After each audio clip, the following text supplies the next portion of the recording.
ज्योतिष के एक विद्यार्थी की ओर से ज्योतिष के दूसरे सभी विद्यार्थियों को बहुत बहुत नमस्कार। मेरे यूट्यूब चैनल एस्ट्रो विकास शर्मा में आपका बहुत बहुत स्वागत है। पिछले वीडियो में हमने जाना था कि जब भी हम कोई कुंडली देखते हैं तो हमारे सामने तीन चीजें होती हैं: 12 भाव, 12 राशियां और 9 ग्रह, और इनके संतुलन से ही हम उस कुंडली की प्रेडिक्शन करते हैं। आज के वीडियो में हम भाव पर जोर डालेंगे और यह मैं आपको बताने की कोशिश करूंगा कि कैसे हम भाव का नाम याद रखेंगे। देखिए, भाव में भाव का नंबर नहीं लिखा रहता।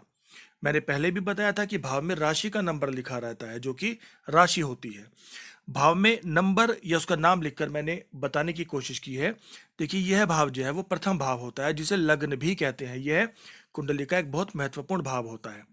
दूसरा द्वितीय भाव, तीसरा तृतीय भाव, चौथा चतुर्थ भाव, पांचवा पंचम, छठा षष्ठम, सातवां सप्तम, अष्टम आठवां, और नौवां नवम, और दसवां दशम। अब दसवां और दशम तो एक जैसे दिखते हैं, नवम और नौवां और सप्तम और सातवां। एकादश 11 से थोड़ा सा अलग है, तो इस तरह के शब्दों को भी हमें सीखना जरूरी है। एकादश बोलते हैं 11वें को, और द्वादश बोलते हैं 12वें को। अब हमें जो भाव याद रखने हैं वो ऐसे याद रखने हैं, चाहे तो आप इस तरह से कुंडली बना लें और उसमें 1 2 3 4 5 6 7 8 9 10 11 12 ऐसे लिखकर याद करें। ठीक है, लेकिन याद आपको ऐसे रखने हैं कि अगर इन्हें एकदम से गायब कर दिया जाए और आपको पूछा जाए ये कौन सा भाव है, आप एकदम बता दें छठा भाव है, ये 10वां भाव है, ये तीसरा भाव है, ये 5वां भाव है, और ये 9वां भाव है। इस तरह से आप अभ्यास करेंगे और ये अभ्यास आपको करना बहुत जरूरी है। देखिए, मैंने कहा था कि आपको पेशेंस रखकर आप एक एक अध्याय को जो है वो बहुत अच्छी तरीके से किसी डायरी पर, किसी नोटबुक में नोट करके उसे याद रखें, क्योंकि ज्योतिष को सीखने के लिए कुछ चीजों को तो हमें जबानी याद रखना ही होगा। अब बात करेंगे कि इन भावों में सबसे महत्वपूर्ण भाव कौन कौन से होते हैं। देखिए, यह भाव प्रथम, यह चौथा भाव, यह सातवां भाव, और यह 10वां भाव। ये चारों भाव बहुत महत्वपूर्ण होते हैं और ये कुंडली के केंद्र के भाव कहलाते हैं। पहला, चौथा, सातवां और 10वां। और ये केवल कुंडली का ही केंद्र नहीं होता, बल्कि जीवन का भी केंद्र होता है। क्यों होता है? पहले भाव से आप खुद का विचार करते हैं, इसके बिल्कुल सामने आपकी पत्नी का विचार होता है, ये अपनी माता का विचार करते हैं, और यहां से आप अपने पिता का विचार करते हैं। तो जाहिर सी बात है, अपना, अपनी पत्नी का, यहाँ माता जी और यहाँ पर पिताजी। तो ये केंद्र भाव होते हैं, क्योंकि हम चार लोग जीवन का एक केंद्र होते हैं।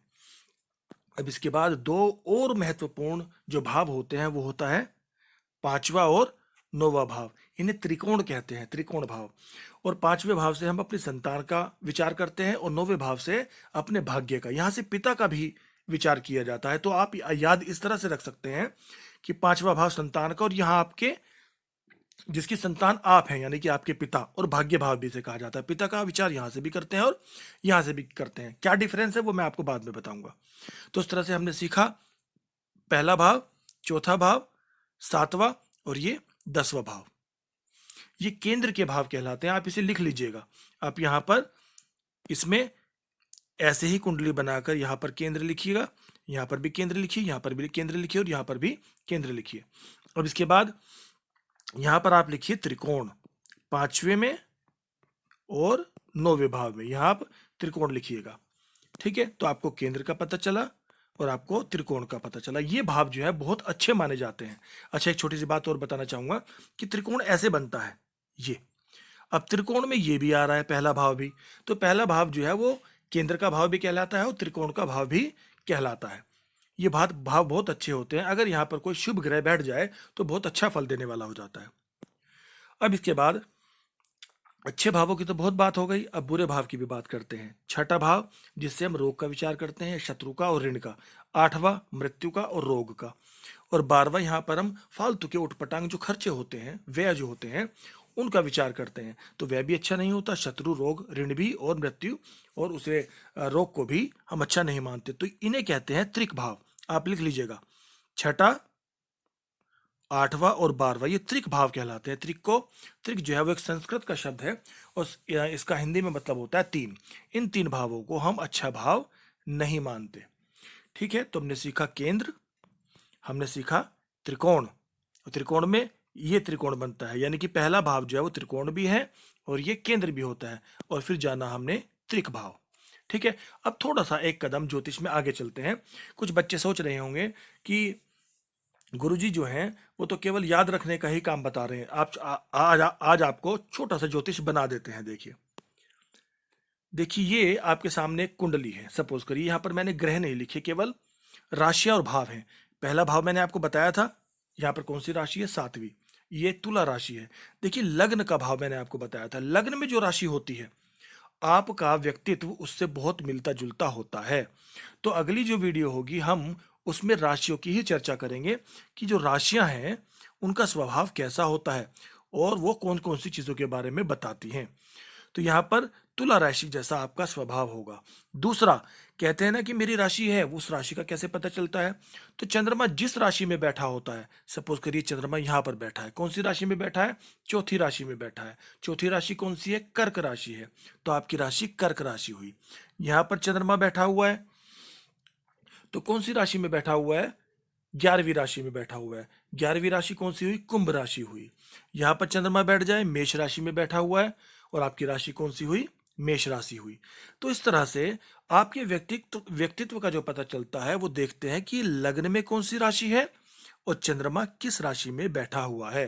तो आपका व्यक्तित्व जो है वो 7वीं राशि यानी कि तुला राशि और 10वीं राशि यानी कि मकर राशि से मिलता जुलता होगा। तो आज ज्योतिष के विषय में आपने छोटी सी बात सीखी। अब आप एक कुंडली देखकर आसानी से बता सकते हैं कि किसी व्यक्ति की राशि कौन सी है।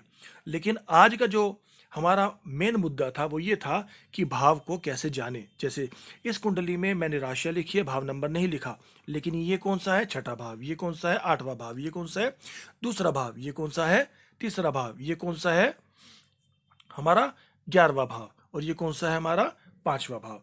जैसे ही मैं उंगली लगाऊंगा, ये कौन सा है? हमारा चौथा भाव। तो इस तरह से भाव को एकदम से उंगली लगाते हैं आप बताने, आप इस तरह से याद करें। पहले आप नंबर लिखकर याद कर सकते हैं। ठीक है, नंबर कैसे लिखेंगे? आप इस तरह से कुंडली बना लेंगे, उसमें 1 2 3 4 ऐसे। लेकिन याद रखना वो भावों के नंबर लिखकर आप याद कर रहे हैं, और अगर उन नंबरों को हटा लें तो आपको तुरंत पता होना चाहिए कौन सा भाव कौन से नंबर का है। तो आज के लिए इतना ही काफी है। अब आपको एक छोटा सा टेस्ट देता हूं। आप ये वाला भाव ध्यान से देखिए, ये वाला भाव और ये वाला भाव, ये 3 भावों के नाम लिखकर मुझे कमेंट बॉक्स में बताएंगे। और दोस्तों, कुछ बच्चे, कुछ सीखने वाले जो व्यूअर्स हैं वो ये कमेंट कर रहे हैं कि सर हम ज्योतिष सीखना चाहते हैं लेकिन परेशानी आती है। देखिए बच्चों, अगर आप पुस्तक से ज्योतिष सीखेंगे तो कभी नहीं सीख पाएंगे, क्योंकि पुस्तक में गणित पर बहुत ज़्यादा जोर दिया जाता है और फलित वो ऐसे बता दिया जाता है कि आप बिल्कुल कंफ्यूज हो जाते हैं। कैसे हो जाते हैं? कि यहाँ पर एक राशि है, वो एक भी हो सकती है, दूसरी, तीसरी, चौथी, पांचवी, छठी, 12 राशियां यहाँ पर हो सकती हैं। तो इस तरह से आपके व्यक्तित्व के बारे में 12 तरह की प्रेडिक्शन होती हैं।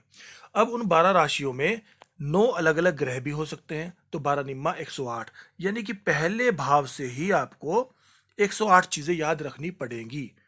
और फिर 108 की आप 12 से मल्टीप्लाई कीजिए, कितनी आ गई। तो इतनी सारी चीजों को याद रखना संभव नहीं है। इतनी चीजों को याद रखना संभव नहीं हो सकता किसी के भी लिए। लेकिन आसान कैसे हो सकता है? हम भावों के बारे में जान लें अच्छे से, कौन से भाव से कौन सा विचार किया जाता है। फिर उसके बाद हम राशियों के बारे में समझ लें कि कौन सी राशि से, सॉरी ये छोटा हो गया, थोड़ा सा जूम करना होगा। तो कौन सी राशि से क्या विचार किया जाता है, इस राशि का क्या स्वभाव होता है। उसके बाद आप ग्रह के स्वभाव के बारे में जानें, ग्रह के विशेषताओं के बारे में जानें। फिर इन तीनों के सामंजस्य से धीरे धीरे हम प्रेडिक्शन करना सीखेंगे। और मेरा आपसे आश्वासन है, गारंटी है कि अगर आप अच्छे से मेरे साथ जुड़े रहते हैं, सभी वीडियोस को अच्छे से देखते हैं, तो आप निश्चित तौर पर वहां पहुंच जाएंगे जहां आप पहुंचना चाहते हैं।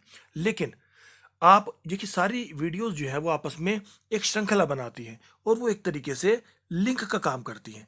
अगर एक ये लिंक टूट जाए तो पूरी चेन टूट जाएगी। तो आपको हर एक लिंक को बिल्कुल जोड़ के रखना है। जो बातें मैं बता रहा हूँ आप उसे लिखते रहिए, उसे याद रखिए। हम धीरे धीरे उन सभी बच्चों का, उन सभी दर्शकों का जवाब देंगे। उनको जवाब मिल जाएगा, थोड़ा लेट मिले और थोड़ा जल्दी मिले, लेकिन मिल जाएगा। तो आपसे रिक्वेस्ट करता हूँ कि अगर आपका सपोर्ट मुझे मिलता रहा तो मैं निश्चित तौर पर बहुत आसान शब्दों में, बहुत साधारण भाषा में ज्योतिष की गहराइयों तक आपको ले जाने की कोशिश करूंगा। लाइक करें, कमेंट करें, और हो सके तो जितना से ज़्यादा शेयर हो सके शेयर भी करें। धन्यवाद, नमस्कार। मेरा सवाल याद रखिएगा, अगली वीडियो में आप मुझे उसका इस वीडियो के कमेंट में आप मुझे उसका जवाब देंगे। नमस्कार, धन्यवाद।